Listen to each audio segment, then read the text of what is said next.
দর্শক, আমরা এই মুহূর্তে যার সাথে কথা বলবো human rights watch trust of বাংলাদেশের পরিবারের চেয়ারম্যান সাহেব। ওনার সাথে আমরা আজকে যে খাসা বাজারে যে পরিদর্শন করছেন, সিটি খাসা বাজার বা অনেক বড় মার্কেট, এই মার্কেটের ব্যাপারে আমরা কিছু জানার চেষ্টা করব।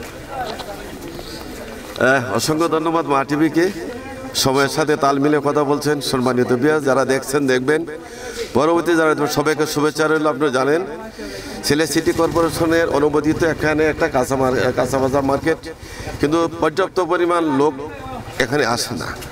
তার লেগা সোজাসুজি কোনো রাস্তা নাই। দ্বিতীয় লেগা পরিবহন যাতায়াতের যে ছোটোখাটো বাহন, সিএনজি, মোটরসাইকেল, এগুলা আসতে অসুবিধা হচ্ছে, যে কারণে অনেকগুলা দোকান ফাঁকা করে নিয়েছে, তারা বিক্রি করতেছে। মূল যে প্রথম যে গলিটা, সেই গলিতে মাছ, বিভিন্ন প্রজাতির মাছ ভালোই রিজনেবল প্রাইসে পাওয়া যাচ্ছে। শাকসবজি ঠিক আছে, কিন্তু মানুষ নেই, মানুষের সমাগম নেই। তো এটাকে বেশি করে মানুষের সমাগম ঘটাইতে হবে।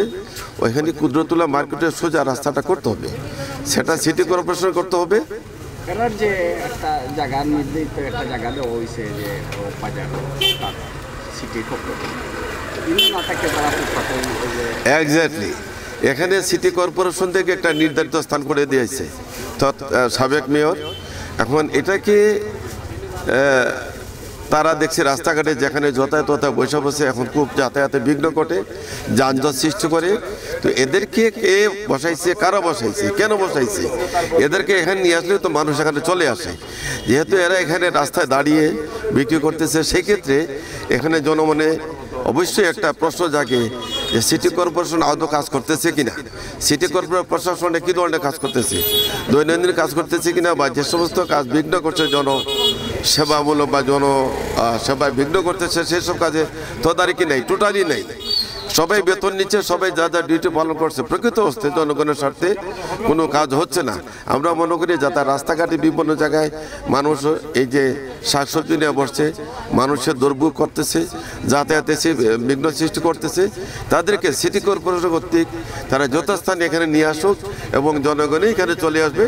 রাস্তাঘাট সহজে মানুষ যাতায়াত করতে পারবে, যানজট সৃষ্টি হবে না, মানুষের ব্যাঘাত ঘটবে না।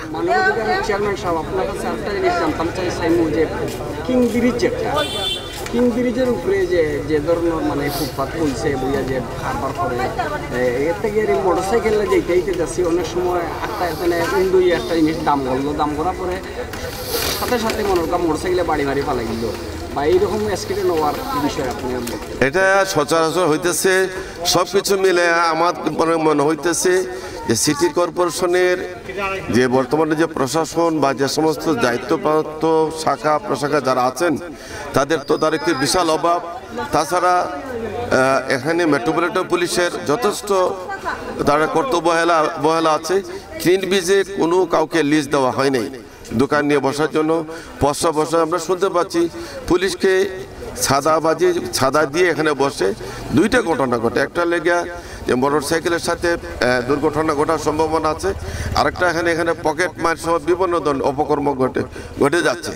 সেই ক্ষেত্রে সিটি কর্পোরেশন প্রশাসন এবং পুলিশ প্রশাসন, জেলা প্রশাসনের সমন্বয়ে এগুলো দিক পরিষ্কার করতে হবে।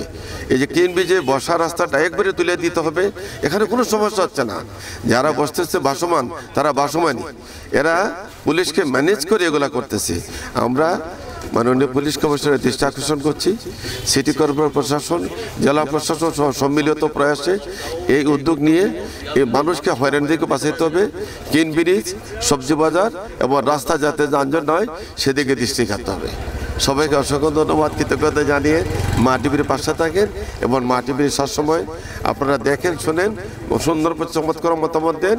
একসময় দেখবেন মা টিভির মাধ্যমে আমরা সিলেট তথা বাংলাদেশের পৃথিবীর অনেক কিছু নিত্য নতুন দেখতে পারবে। সবাইকে ধন্যবাদ। আসসালামু আলাইকুম।